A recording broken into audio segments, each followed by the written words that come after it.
Hello and welcome to the very first episode of the I Am a Christian podcast. In the year 2022, my name is Ohis and I am glad to have you with me.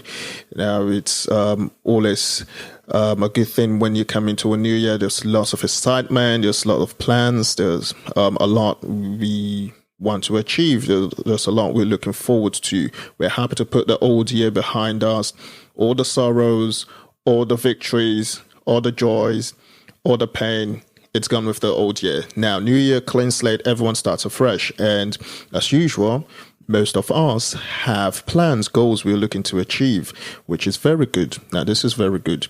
But something that is very important to note when it comes to having goals and expectations for the new year is who is in your corner. This is what I want to share with you today, and I'm going to try to keep it as short as possible. Now, if you observe an athlete, let's take a boxer, for example. A boxer, whenever he's going or she's going to the ring, will always have specific people in his or her corner. Now, these specific people are hand-chosen for specific reasons. Now, one of the people in the boxer's corner is his trainer. Now, the reason a boxer will have his trainer in his corner is because, say, in the midst of that battle, now the goal for the boxer is to win the match. Now, in the midst of that battle, while everything is going really, really hard, there are certain things the boxer won't see. His trainer, who sat in the corner, will see that. And when they have the break in between rounds, the trainer will tell the boxer, "Hey, you know what? That guy, I think, change your strategy this way. Attack this way, and yes, you will score some points or win, maybe knock him out and stuff. But yes, the goal is to knock him out." Now, the boxer have the guy who just helps him relax a little bit. You would normally see them with the ice packs, and the water and everything, trying to calm him down. Like, oh yeah, he's got a bit of cut, so the doctor went to look after him, and there's always someone else, a second opinion, with the trainer who, is talking and exchanging ideas there and there to try to get the boxer to focus on what he or she is trying to achieve in that match. This is very important. I want you to consider this every time you come into a new year. Now, even the journey of your life, you're trying to achieve a goal. Now, sometimes you might get caught up in the midst of everything and you will miss out certain things.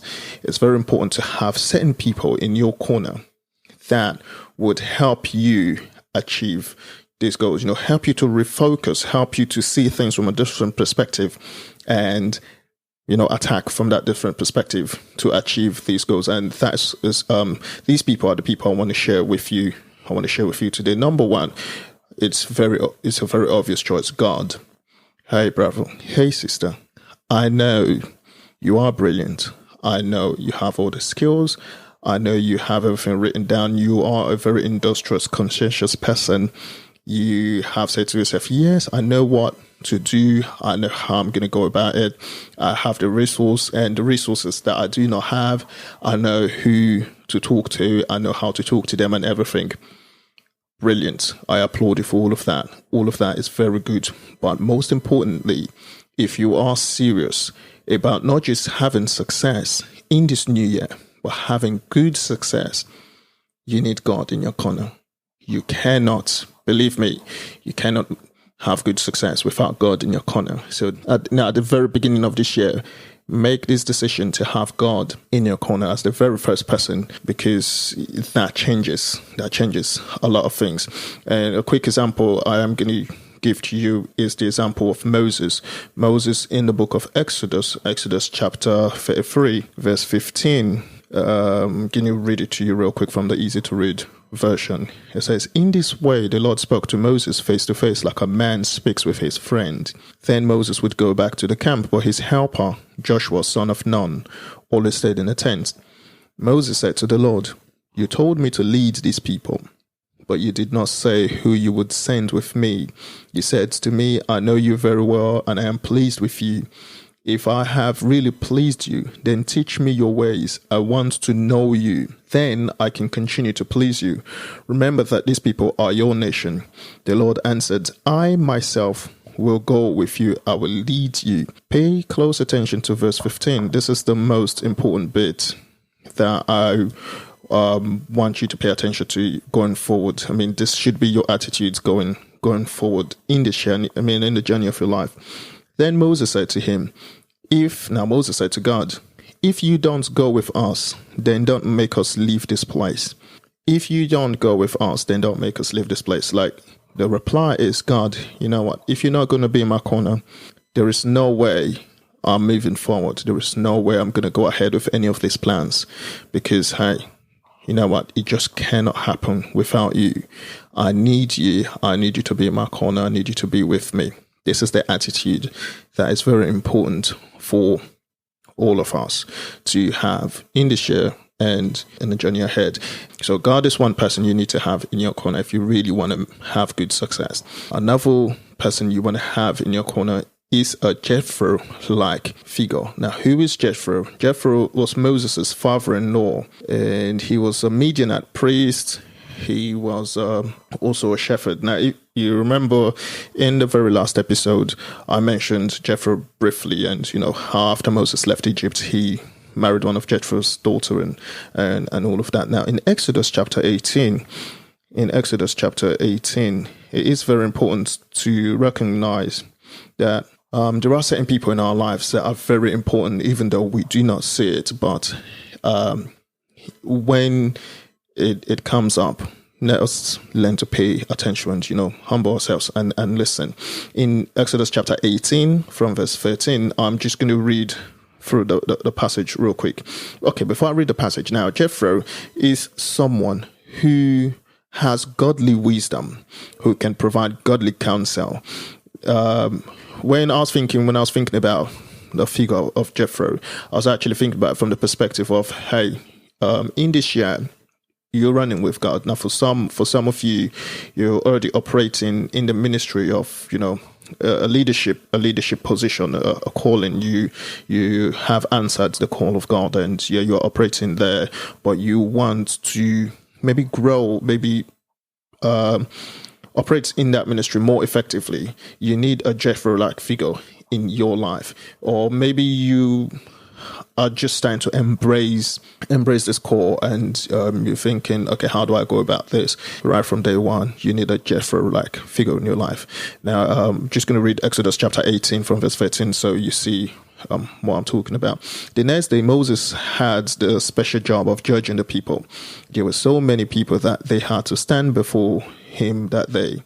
Jethro saw Moses judging the people. He asked, why are you doing this? Why are you the only judge? And why do people come to you all day? Then Moses said to his father-in-law, the people come to me and ask me to ask for God's decision for their problem. If people have an argument, they come to me and I decide which person is right. In this way, I teach the people God's laws and teachings. But Moses' father-in-law said to him, this isn't the right way to do this. It is too much work for you to do alone. You cannot do this job by yourself. It wears you out, and it makes the people tired too. Now, listen to me. Let me give you some advice, and I pray God will be with you. You should continue listening to the problems of the people, and you should continue to speak to God about these things. You should explain God's laws and teachings to the people. Warn them not to break the laws. Tell them the right way to live and what they should do. But you should also choose some of the people to be judges and leaders. Choose good men you can trust, men who respect God. Choose men who will not change their decisions for money. Make these men rulers over the people. There should be rulers over 1,000 people, 100 people, 50 people, and even over 10 people. Let these rulers judge the people. If there is a very important case, then they can come to you and let you decide what to do, but they can decide the other cases themselves. In this way, these men will share your work with you, and it will be easier for you to lead the people. If you do this as God directs you, then you will be able to do your job without tiring yourself out, and the people can still have all their problems solved before they return home. Okay, so I'll stop there for a minute. Now, Jethro, a Jethro figure in your life is someone who has godly wisdom, and it's someone that you can trust will give you godly counsel. Whenever there is a decision to be made, whenever you're doing, so you embark on a particular project, on a particular goal. Now, earlier I was talking about, even in the area of ministry, but generally in life, you need a Jethro figure in your life. It is very important. You need someone who can provide you with a different perspective. So earlier when I was talking about you need God in your corner, and I gave the example of Moses in Exodus chapter 33, the Bible tells us that God speaks to Moses face to face as a friend. They speak mouth to mouth. So these are people who were whispering to each other. They were that close. They had that intimacy. But God did not tell Moses, hey, you know what? The way you're going with dealing with all of this stuff by yourself, it will wear you out. It's tiring. No, God did not tell Moses that. Now, the reason I say that is because I know there are some of us who say, hey, you know what? If I need guidance or clear guidance about anything, I can always pray, and the Holy Spirit will show me how to do it. Believe me, there are certain things that God will not tell you. You need a Jethro-like figure in your life to provide you with godly counsel. This is someone you can open up to completely. Whatever is bothering you, whatever you need a second opinion on, this is someone you can trust, that the person has godly wisdom and can provide you godly counsel. And this is someone that you can humble yourself before, you can listen to.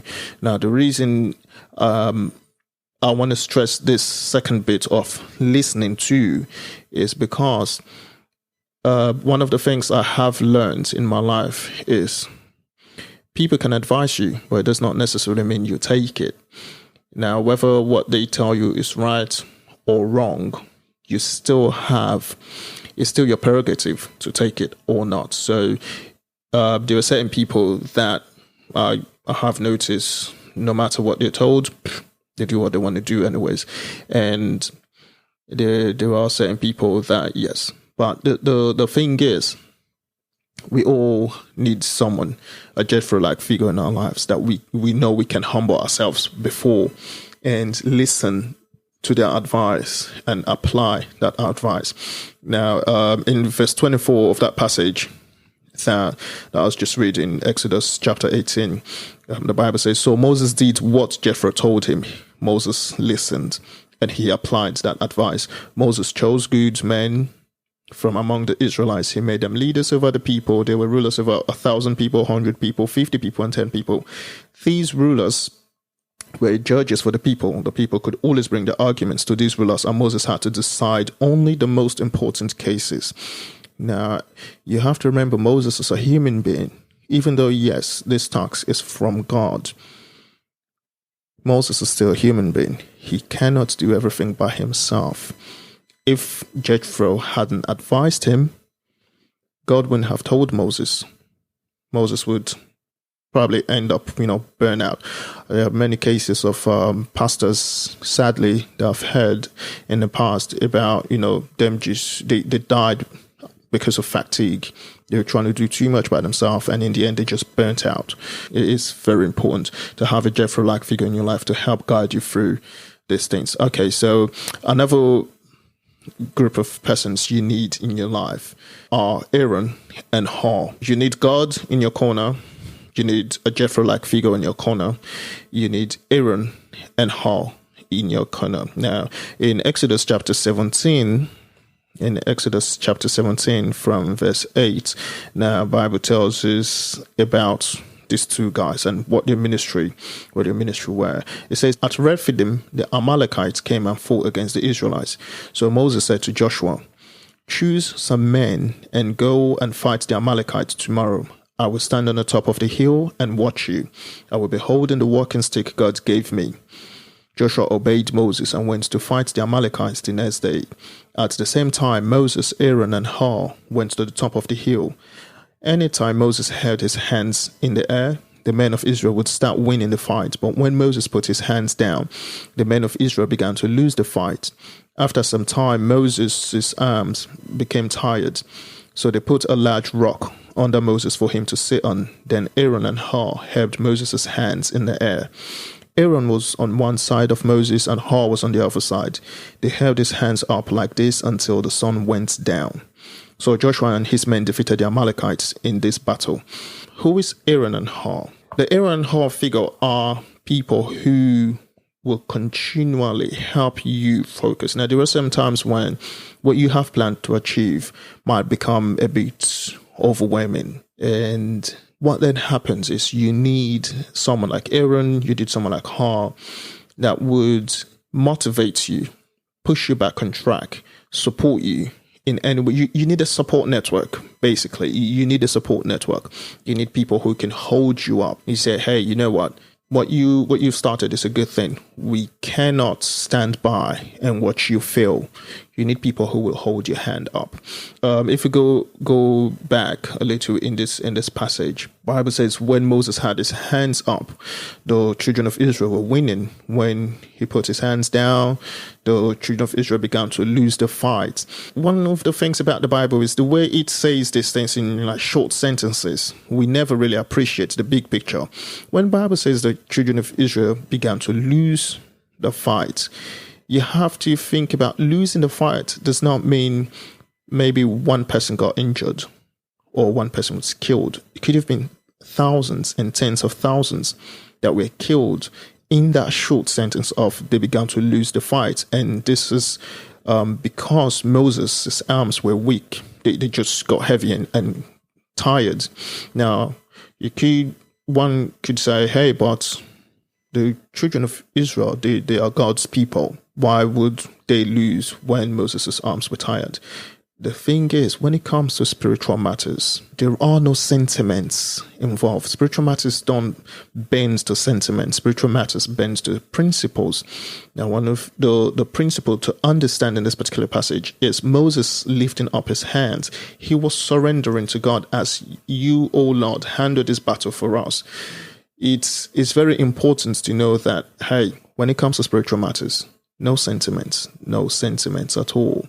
So abiding with that principle is actually what counts, is what gives victory. You need people in the shape of Aaron and Hur in your life that would support you in anything you want to, in anything you're trying to achieve. Now, once you get the spiritual side of things sorted, everything else falls into place because I'm trying to keep this as short as possible. But believe me, everything that happens in the physical has already been settled in the spiritual. Now, if you don't sort out the spiritual bits first, then whatever is sorted, whatever is settled in the spiritual is what's going to manifest in your physical life. So you need people who will support you, give you moral support, give you spiritual support, give you motivational support. Now, you need people who will be there to hold you when you feel overwhelmed and you're starting to tire out and your arms are down. You need people who will help lift your arms for you. Now, again, I'm just going to speak to people operating in ministry, in leadership positions, pastors and the others. You definitely need people who will hold your arms up because the work you do is very sensitive. And because of how sensitive it is, every time you tire out, there are countless lives at risk. Lives that are under you, they are at risk. So you need people now to hold your arms up, and also to people listening to this who are not operating in that position. It's very important to hold your pastor's arms up. It's very important to hold up the arms of those who the Lord has placed over you as leaders, because hey, if their arms are weak and their arms are down, you are at risk. Now, if the Amalekites had defeated Joshua, Moses and Aaron and Hur sitting on top of the hill would have been in grave danger as well. Everyone would have been wiped out.